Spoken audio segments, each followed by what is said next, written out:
Ksirt ir-rekord, imma dan x'inhu? Ir-rekords bdew jinġabru fl-1955 wara mħatra fuq l-iktar asfur veloċi fl-Ewropa. U kien Hugh Beaver tal-Birrerija Guinness li ħareġ bl-idea tagħhom u semma l-ktieb li fih jitniżlu l-ismijiet tan-nies li jiksru records Guinness Book of World Records. F'Malta wkoll il-Malta Records kienu fi Pjazza Tritoni tantaw li jniżlu żewġ Guinness World Records bil-ħila ta' Ibrahim Apena, Niġerjani għajx Malta.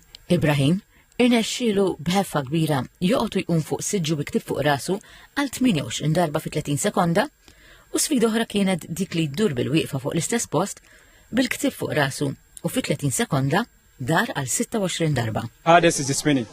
I thought it was going to be the easiest, but it's actually the most difficult because most difficult is the spinning because I'm feeling nauseous right now. I want to throw up and I'm feeling dizzy as well because when I finished I didn't get my balance and it's like I was going to fall. But the sitting and standing, I tried it maybe 6 times. But the spinning, I think this is the 3rd time I'm doing it. Younger generation as well, they're kind of addicted to the phone and they don't do physical activities.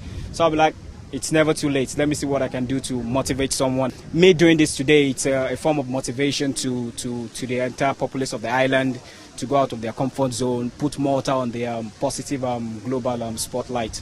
Jeffrey Saliba, membru tal-ġurija tal-Malta Records, spjega li għalkemm Apena rnexxielu jikser iż-żewġ records għad fadal il-konferma minn ġurija internazzjonali biex tittieħed id-deċiżjoni finali. Issa li ħajġri huwa l-videos jintbatu lil Guinness World Records u stalihom li japprovaw il-records.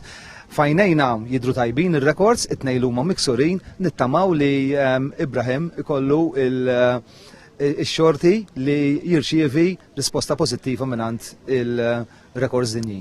Ħila, kontroll u dedikazzjoni. B'dawn għal Apena huma kif persuna tista' tasal biex taqbes il-limiti personali tagħha u tittanta tniżżel isimha fil-Guinness Book of World Records.